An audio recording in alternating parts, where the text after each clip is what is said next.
Appreciate y'all for pulling up. I'm your host, Gabos. Hit the like and subscribe button for more reactions and other random videos. But we got the comparison of the most painful ends. The most savage thing I've learned about life, no matter how good of a person you are, like in terms of how you treat people, how you treat pets, that has nothing to do with how you gonna die. You know what I mean? I used to think just good people die in their sleep, bruh.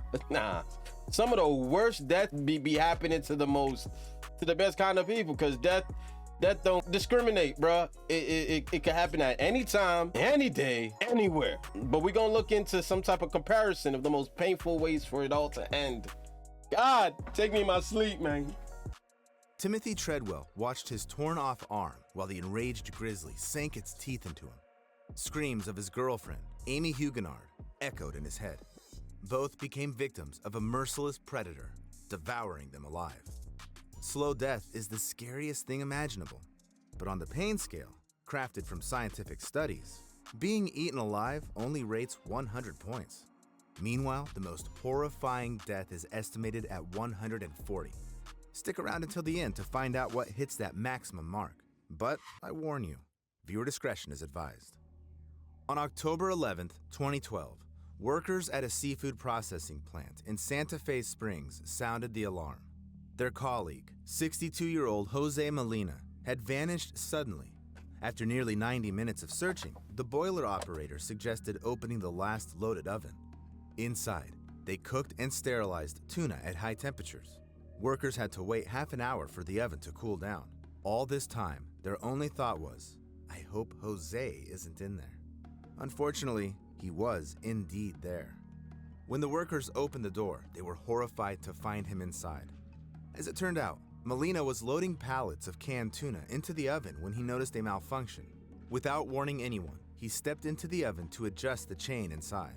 Come on, Meanwhile, dog. another worker, not seeing Jose in place, assumed he had already left. So he closed and turned on the oven. It was loaded with nearly 5,500 kilograms of canned tuna, which began to cook at a temperature of 132 degrees Celsius. Trapped, Jose likely suffered severe skin burns, and then the high temperature began to affect his muscles and organs. Eventually, the poor man was boiled alive. Looking at the pain scale, where, for example, 2 points are attributed to a gunshot to the head and 91 to a shark bite, while dying from being literally boiled alive hits a staggering 105 points. And unfortunately, such incidents in production happen quite often. In 2009, Vincent Smith II worked at an illegal chocolate factory, Cocoa Service, in Camden, New Jersey. The 29-year-old worker was dumping giant chunks of chocolate over the edge of a vat, nearly 2.5 meters deep. There, chocolate was melted and mixed. Suddenly, Vincent was struck by a mixer paddle and fell right into the hot molten mass, reaching a temperature of 120 degrees Celsius. His colleagues immediately rushed to shut down the machine. However, Vincent stayed in the chocolate for a full 10 minutes before rescuers could pull him out. Even though his body was mangled by the giant mixer, Vincent died from burns. The tragedy occurred because the platform he fell from was slippery from splattered chocolate and was directly above the vat without any barriers to protect workers from falling. That's a into the crazy way boiling to mixture. die. That lawsuit would have been so crazy, bro. From an illegal, I mean, damn, it's illegal too. That's a crazy way to die, bro. I'm not gonna hold you. Nevertheless, you don't have to be at a dangerous facility to experience excruciating pain, which on the scale goes even beyond 105 points. On November 23rd, 2018, a 911 dispatcher heard the shaky voice of a 76-year-old woman. It was Loretta Picard from Polk County, Florida. I think my house is on fire, and I'm here alone, and I'm on a walker. Firefighters were immediately dispatched to her Damn. house. The dispatcher told the woman to leave the building and go outside, to which she replied. Couldn't, honey, yes, I wanted to. That nervous laugh at the end just breaks your heart. Loretta had recently undergone surgery and couldn't move quickly without assistance. Plus, she couldn't see anything through the smoke. Meanwhile, the fire truck slowly made its way down the rough country road where the woman lived. Loretta was freaking out, worried that nobody would save her, constantly asking if help was really on the way and if they were sure they were coming for her. Then, on the recording, you could hear Loretta start coughing and wheezing, and the sound of the crackling fire in the background getting louder. But I can't show you what the recording captured next, because then the flames engulfed the woman, who never got the help she desperately needed. She screamed wildly as she burned alive. The link to the full That's recording I'll crazy. leave in the description below. Loretta was dying while firefighters were just minutes away from her yard. The phone call cut out after 20 minutes, and rescuers arrived at the scene Damn. 14 minutes later. Yet nobody ever went inside to save her. The fire chief claimed that several firefighters attempted to enter the house, but no evidence supports his words, and the dispatcher was blamed for giving ineffective instructions. Due to the negligence of rescuers, Loretta died in agony because the pain from burning alive hits a staggering 108 points. Burned alive. You wouldn't wish such a death on anyone. But you know what? I came across a story where a person knowingly subjected themselves to such suffering. On June 11, 1963, several American correspondents, including Malcolm Brown, gathered outside the Cambodian embassy in Saigon. The day before, journalists were informed that something important would happen there. Buddhists were deeply offended by the disrespect of their beliefs by the South Vietnamese government. So, around 350 monks and nuns gathered for another peaceful protest. Suddenly, not far from the presidential palace, a car stopped and 3 monks got out, including Quang Duc. Malcolm pointed his camera at the trio, not realizing what he would witness through the lens next. Protesters gathered around Quang, who sat on a pillow in the traditional Buddhist meditative lotus pose, while another monk He's gonna set started himself pouring on gasoline fire. over his head. Come on, dog. Quang paid no attention and prayed. And when he finished, he struck a match. The flames instantly engulfed him, rising up in black smoke. It was a horrifying spectacle. Quang Duc's body slowly withering and shriveling, while his head blackened and charred. I can't show you the photo either, but I'll leave a link below the video. The scene was very contrasting, as everyone present there loudly cried, watching the self-immolation, while the monk himself, enduring painful suffering, didn't even flinch or make a sound. Whether it was meditation skills or inner spiritual strength that helped the monk endure the agony of his impending death, I know for sure an ordinary person wouldn't last like that, let alone endure the pain that hits 110 points. In 2007, a 33-year-old woman from Hong Kong named Cecilia Chung climbed to the top of Nyiragongo volcano, located in the Democratic Republic of the Congo. Why are these It people looking lasted for the worst ways to die, son? No, son. She ain't jumping no volcano, bruh. Come on, man. Did in 2002, flooding the highly populated city of Goma with lava, causing widespread destruction. Since then, the volcano had been relatively safe, so tourists from all over the world flocked to see its famous lava lake. It looks like cracked earth in the desert, with hellish streaks of fire rising from it. Cecilia climbed nearly 3,500 meters for this site. The woman was thrilled by the terrifying view of the lake and wanted to take a closer photo of it. To do this, she climbed over the edge of the crater, and suddenly, Cecilia slipped and fell down. However, flying about 200 meters, she hit a protrusion right above the lava lake. Cecilia felt piercing pain because the impact broke several bones. She was thrown into the heat, and it was almost impossible to breathe because she was too close to the lava, the temperature of which could reach 950 degrees Celsius. A helicopter, rescuers, and a volcanologist were sent to the scene. At first, Cecilia showed signs of life. However, the rescue operations were stopped due to poor visibility. As a result, without waiting for help, she fell into the volcanic lava lake. Damn. Eyewitnesses even hoped that the woman died instantly after the impact and fell into the lava without feeling any pain. Bro, dog. I couldn't even imagine. Could you imagine? Like, bro, I touched a stove and that's enough for me to jump back. I couldn't even imagine what level of pain your body go through. Just lava in a volcano, bro. You're dust. You're dust. There's no remains. Not even nothing.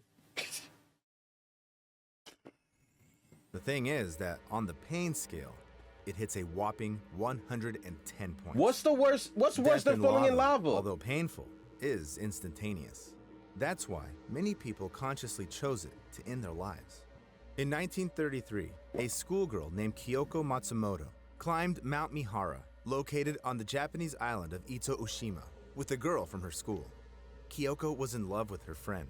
However, in Japanese society at that time, same-sex relationships were condemned, and this oppressed Kyoko so much that she didn't want to live anymore. The schoolgirl threw herself into the volcano crater before her lover's eyes. The scariest thing in this story is that the girl became a role model for many Japanese people who wanted to end their lives. By 1935, almost 1,300 people had lost their lives by jumping into Mihara, until the Japanese government built barriers around the area. Still, as countless stories show, people often ignore such prohibitions. In 2016, Colin Scott and his sister, Sable, went on a tour to Yellowstone National Park, known for its geothermal spots. They really look fascinating, but getting close to them is dangerous. The water here may not be as hot as lava in a volcano, but still, the 96 Hot. degrees reached by the local water bodies are enough to cause burns and even kill a person. But Colin and Sable ignored numerous warning signs and crossed the restricted area. Suddenly, the guy slipped and fell into the hot water near the Pork Chop Geyser. Bruh. Such a death is more painful than death in a volcano because in a hot spring, it doesn't happen instantly, but slowly. You Moreover, sizzle. in almost all the park's water bodies, acid sulfate liquids are present to a greater or lesser extent. So when Scott's sister returned with a few rangers, only parts of her brother's head, torso, and arms were visible in the hot spring. By the next morning, Colin's body had completely dissolved. It seems that there couldn't be worse pre-death suffering, but, in fact, there could be. What? Dissolving in a geyser is far from 140 points on the pain scale. On September 13th, 1987, I ain't gonna front. 140 points. The most common thing is getting shot, and they have getting shot in the head as a number 2. I mean, because, you know, your lights kind of just go out. So I guess you never really think about it, but it is technically a painless kind of death, right? You probably feel pain for a second or military. It's dark. Some dark conversations happening right now, but the fact that a headshot wound is only a level 2, it's insane how people have perished throughout the history of life. Like, Points on the pain scale. On September 13th, 1987, in Goiânia, Brazil, the owner of a local landfill, Devair Ferreira, invited neighbors, relatives, and friends over to show them his interesting find. Devair showed them a strange powder. It was sparkling so mesmerizingly that guests rubbed it on their skin like glitter and took it What? with them to give to someone else. why? Yet none of them had any idea what this powder really was. The thing is, the man brought scrap metal, and someone brought from a neglected hospital a metal capsule to his landfill. But those who did it didn't realize they had taken it from a radiotherapy machine. Devair Ferreira ordered the capsule to be cut open, where he found the powder, which was actually radionuclide cesium-137. It is What is used in that? treatment to create a source of gamma radiation capable of affecting human cells. It's specifically directed at cancerous tumors. But if the radiation isn't controlled, it'll also affect healthy cells. Devair, not realizing it, set off a deadly domino effect. So about 250 people came into contact with the powder. Maria Gabriela Ferreira, the wife of the landfill owner, began to suffer from hair loss and internal bleeding. One of Devair's hired workers, Israel Bautista dos Santos, developed serious respiratory and lung complications. The other one, Inhaling it. Edmilson Alves de Souza, had his heart affected. However, the most affected was Devair's 6-year-old niece, Leide das Neves Ferreira. She was placed in an isolated hospital room, but the staff was afraid to approach the child. The girl gradually developed swelling in the upper part of her body, hair loss, kidney and lung damage, and, just like Gabriela, she suffered from internal bleeding. On the pain scale, these feelings hit a whopping 125 points. Radiation exposure? All the people who came into contact with the blue powder got various diseases, and this quartet later died. All the items touched by people who came into contact with the powder were buried in a repository on one of the city's mounds and marked for use only in 300 years. Such Wow. cases in ordinary life are pretty rare, but people who work directly with radioactive elements risk painfully dying literally every day. On August 21st, 1945, less than 2 weeks after the bombings of Hiroshima and Nagasaki, Harry Daghlian was working with the plutonium core at the Los Alamos test site in New Mexico. He used tungsten carbide bricks to create a barrier around it because the bricks reflected neutrons coming out of the radioactive plutonium back. But when he started laying bricks around the core, he suddenly dropped one of them right on him. At that moment, the brick caused an uncontrolled nuclear fission chain reaction. It covered the scientist with a deadly dose of radiation of 5.1 sieverts. Wow. After receiving a radiation burn, a person experiences countless excruciating sensations at once. The skin blisters and ulcers, after which the vessels in it burst, and the person dies. In addition, due to the high dose of radiation, you feel how each of your organs slowly fails until you die. And that's exactly what happened on the 25th day of Harry Daghlian's suffering.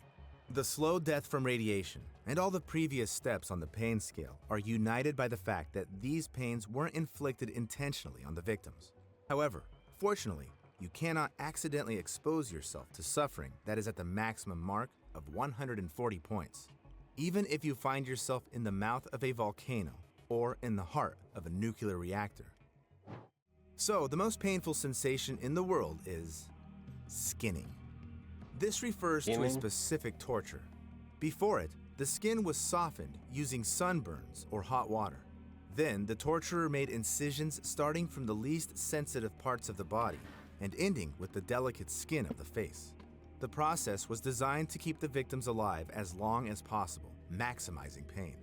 Eventually, death could occur from blood loss, shock, or infections. But such a method of punishment has existed for quite some time, since the times of the ancient Assyrians, and up to medieval Europe. Nowadays, they don't do it anymore. At least, it's definitely prohibited by law. Write in the comments what caused you the most pain, and subscribe to my channel if you have nerves of steel. No, listen, man. All these were bad, bro. You ain't gonna convince me getting your ass skinned is worse than falling in a volcano, bro. Not convincing me of that. But these were a comparison of the most painful ways to end. I wouldn't choose either, bro. Who would have thought a bullet to the head is the easiest way to go? Not that I'm condoning or endorsing that. But I'm just, if less of all evils, right? Like, geez.